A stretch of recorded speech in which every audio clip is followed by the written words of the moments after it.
All right. Hello there, and welcome to episode 252, part two of the FlameFlash.net podcast, news edition. So, like I was saying before, I went a little long on the tooth already. Wanted to break things up. Manageable, bite size, kind of um, segments. So, let's jump to the news. And we have 2 weeks to cover, which is the other reason I wanted to break this up a little bit. So, in the news, one of the favorite things that jumped into my attention span was Germany declared that Suno AI training infringe on copyright. Take that, AI companies. So over in the EU, they're like, hey, you're kind of stealing people's work, people's intellectual property, and you're training AI. That's not okay. Stop. Or at least pay for what you've done.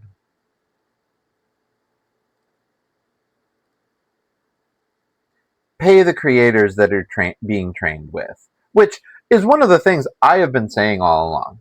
And this came from musictech.com.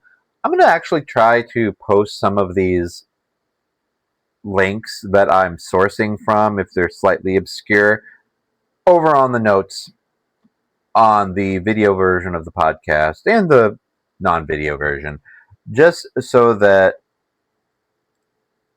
um, it's available. But they have ruled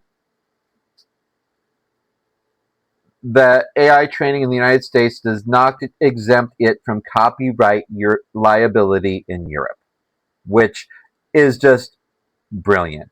Oh, if I'm doing this overseas, but then I take that data and that training and apply it in the EU, I can get away with it. Kind of like back in the day when people don't seem to realize or remember the history that the United States copyright, intellectual property was built on piracy.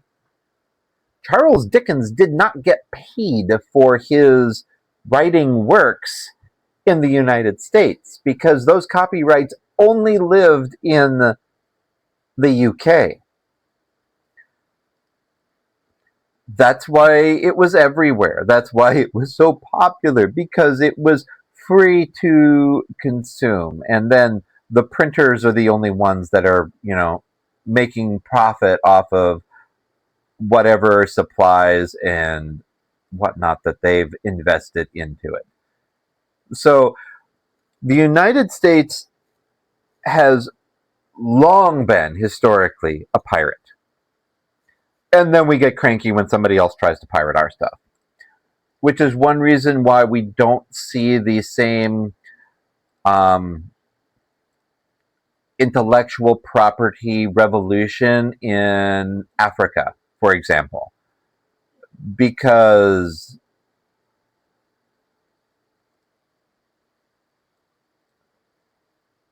Africa, thanks to how big the United States is and how meddlesome the United States is, can't claw their way through all of the colonialism that happened and held them back for so long and hurt them, so that they can flourish as Europe and the United States have. And even as the more colonial organizations of South America have slowly been building up and recovering. So just keep that in mind. If somebody sneers at Africa and the political upheaval there, the West did that. The West made that happen. Just saying. But it is a victory for creators everywhere that AI violated copyright per German courts. And speaking of courts, on the record, and here's where the criminal in chief comes in again. On the record, Capital One says in 2021, they closed Trump's bank accounts not because of some reaction to everything going on politically. No, this was flagged because money laundering. Capital One, under oath, can be quoted as the closures were the result of a months of analysis and careful review in accordance with bank policies and regulatory guidance. He was debanked because of fraud. JP Morgan has said it does not close accounts for political reasons, but closes accounts with or without cause, and also accounts that create legal or regulatory risk. Now, the with or without cause is kind of weird. I'm not going to back up JP Morgan on that because there are individuals that get an account with JP Morgan expecting to put their money there, and then JP Morgan's like, yeah, I don't want to do business with you. Maybe you're a podcaster that is promoting problematic things, or you are an individual of the night and you are doing things that we don't think are moral or okay. Like, this is the entire reason that credit card processors, for example, refuse to, the major ones, Visa, MasterCard, Discover, etc., make things more dangerous for night workers. Um,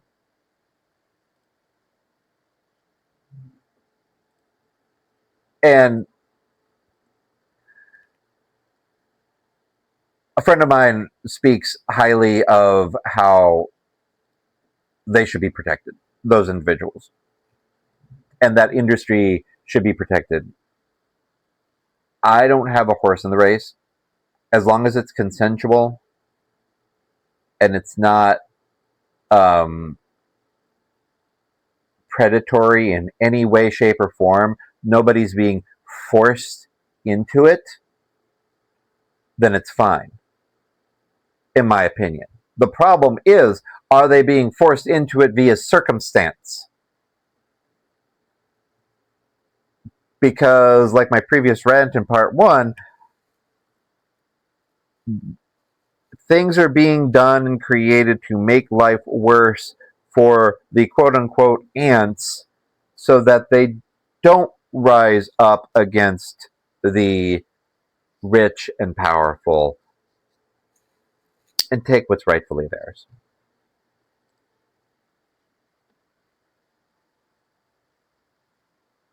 So if it is in any way exploitative, that's exploitative. I'm just going to fumble with that word, so I'm moving on. That's where it's wrong.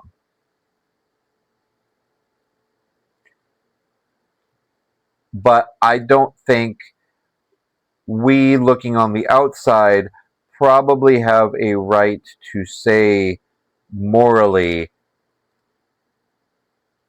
if it's right or not. We're on the outside.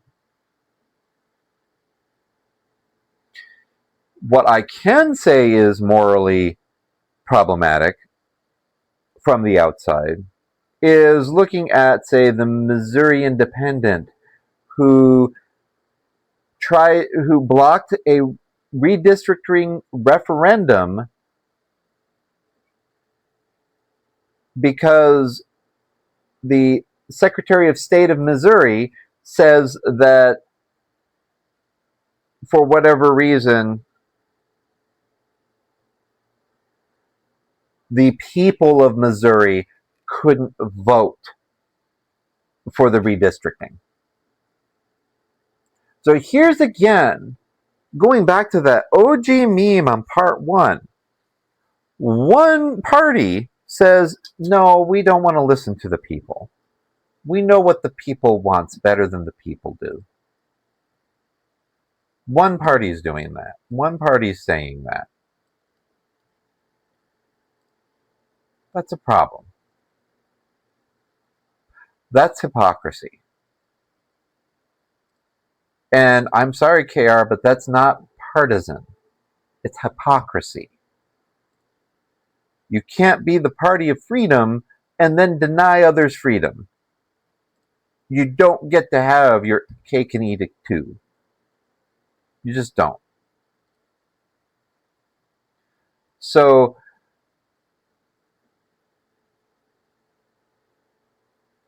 the Secretary of State supposedly argues that the Missouri Constitution doesn't allow for a referendum on congressional redistricting. But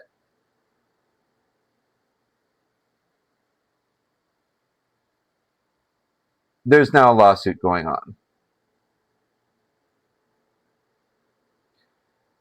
Supposedly, he also rejected a proposed constitutional amendment to limit legislative power to change measures passed by initiative.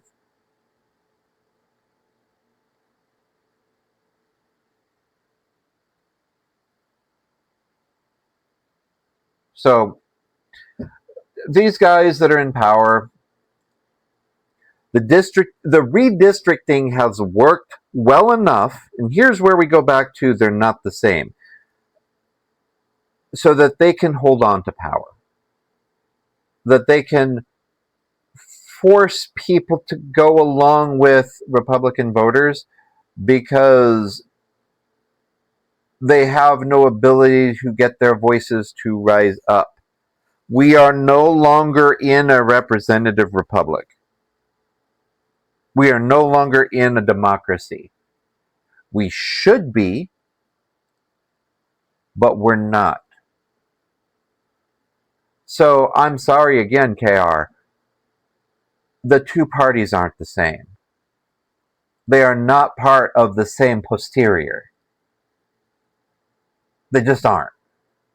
Maybe at one time they were.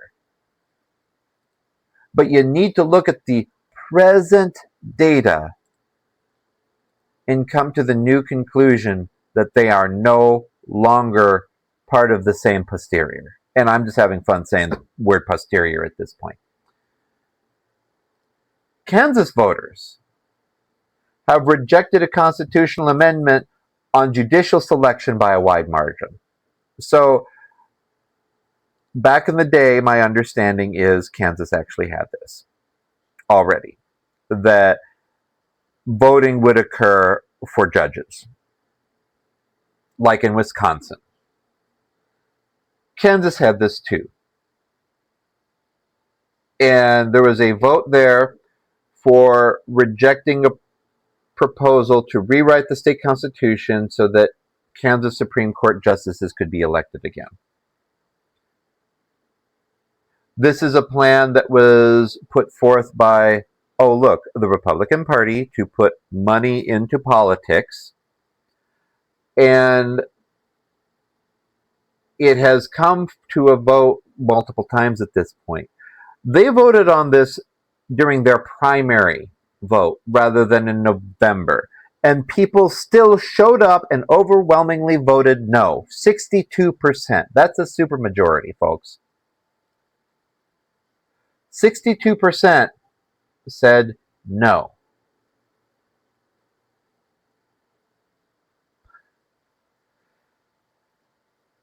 So, take that. I guess they tried previously 4 years ago, and it was rejected. And they tried it again, and it was rejected again.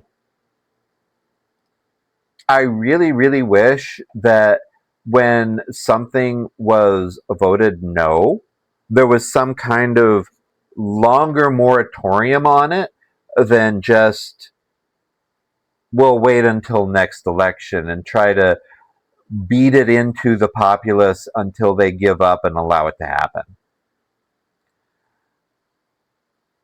Frankly, that's bullying. That's a bullying tactic. That's an abuser tactic to just wear them down. It's not okay.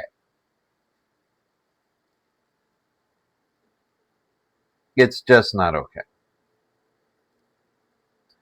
Now, I don't have a direct news source regarding this just because it's so widespread at this point. It's so widely acknowledged as being true, so much so that even the president himself has admitted to doing it, which is a little surprising because he barely ever admits to doing anything. But he admitted to using Air Force One when leaving Turkey from some diplomatic trip as a decoy.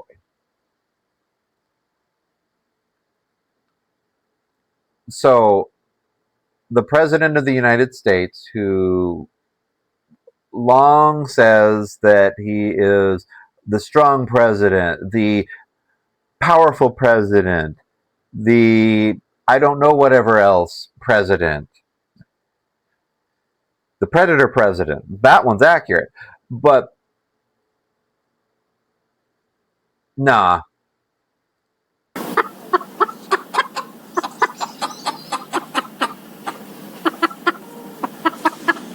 he's the chicken president. Yes, I did just play a clip of chickens on purpose because he's the chicken president. I mean, come on. We also have the taco. Trump always chickens out. He is the chicken president. Iran knows this. That's why they went, meh.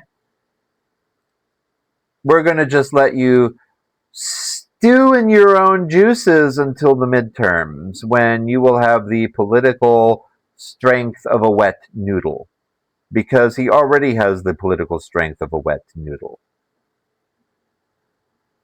I mean, according to Stormy Daniels, he also has the fortitude of a wet noodle, but we'll leave that area where it is. Abraham Lincoln, speaking of Iran, the USS Abraham Lincoln. This is also so widely spread around that you really don't need a link for it at this point. The Abraham Lincoln conditions on the warship. The party of respect our troops, do it for the troops, do it for the patriotism, doesn't give a crap about our troops. Or else one man's tiny ego, yeah, it's just his ego that's tiny. Anyway, one man's tiny ego is enough to upset and keep things how they are and deployed where they are.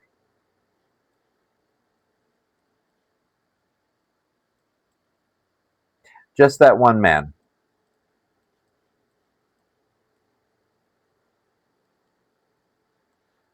And in Civ, here in the background, that doctor would not get to the city in time. So I'm glad I'm building other doctors. But the conditions are terrible on the USS Abraham Lincoln. Even care package mail from family members of our service members can't get through to them to try to send them some of the basic toiletries and things that would be very useful and helpful to have. The party of respect our troops, for our troops.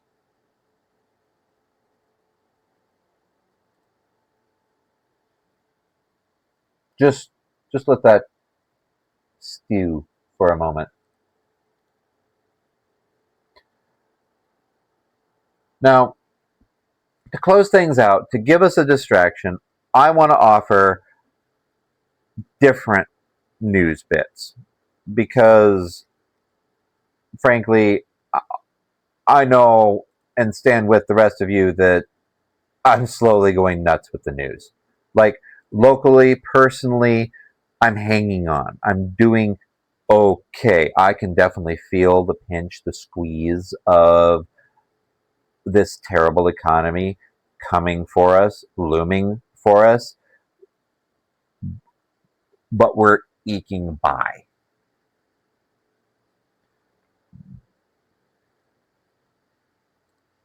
The other news out there, DeepMind, I come across as pretty heavily anti-AI, and it's because we have AI companies out there stealing intellectual property from creators, not properly paying these creators what they are owed. That being said, there are AI tools out there that are beneficial. For example, if we look at DeepMind and the new models with Pixel 11 devices that will transcribe sign language into text. So they will track the gestures and motions of an individual and transcribe that to text. We can already use AI for translation purposes for language, for spoken language, but now we're getting it for accessibility language. And that is epic and awesome, and I love it. One of the few bits of sign language I know is the I love you sign. And a little bit of the alphabet. I'm not going to do that here, but that's what I know. So the fact that those that are bound by communicating with sign language are now going to have the capability to speak to others is amazingly awesome. And I love it. So congratulations to DeepMind to doing something with AI to improve the world. You have my respect and appreciation.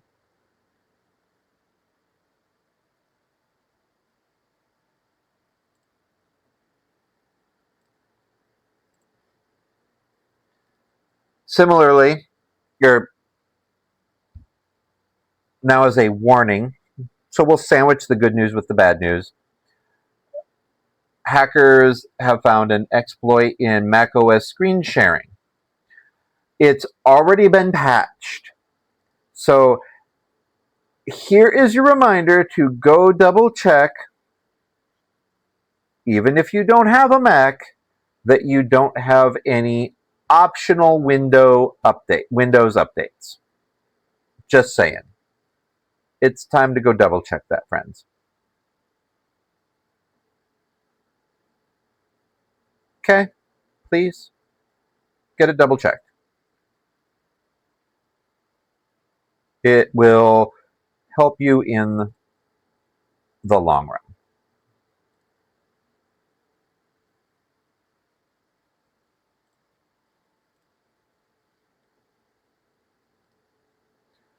And last but not least, thank you for sticking with me with this unique two-parter episode. It's been 2 weeks. You get 2 parts. We catch up. This is a fairly recent one from Saturday. Pretty darn cool.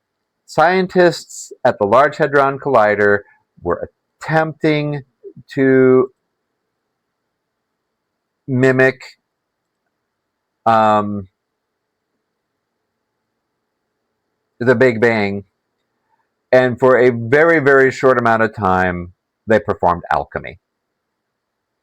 Yes, you heard that correctly. They turned lead into gold. It's possible.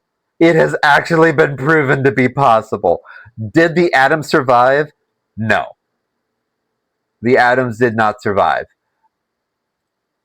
But it was very temporarily possible for scientists to turn lead into gold. Is it practical to do that? No. Way too much energy output. It wouldn't be worth the expense. But for that ever fleeting moment, lead was transformed into gold.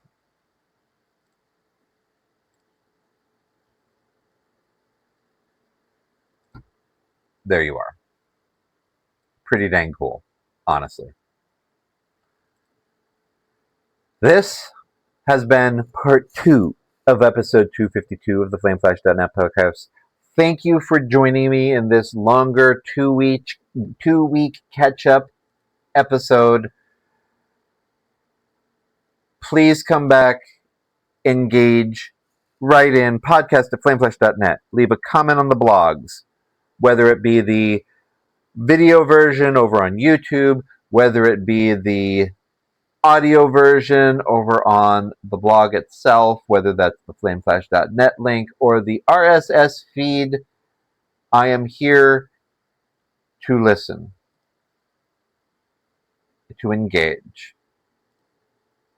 I probably will disagree with you based on who has stopped by in the past, but it's about 50-50. Some folks offer some good feedback and questions. So remember, my friends, freedom and autonomy are the rights of all sentient beings. My words are my own. And stay safe out there. It's rough right now. Do what you can. Protect your mental health. Check out if need be. We'll be here when you get back and want to rejoin the revolution.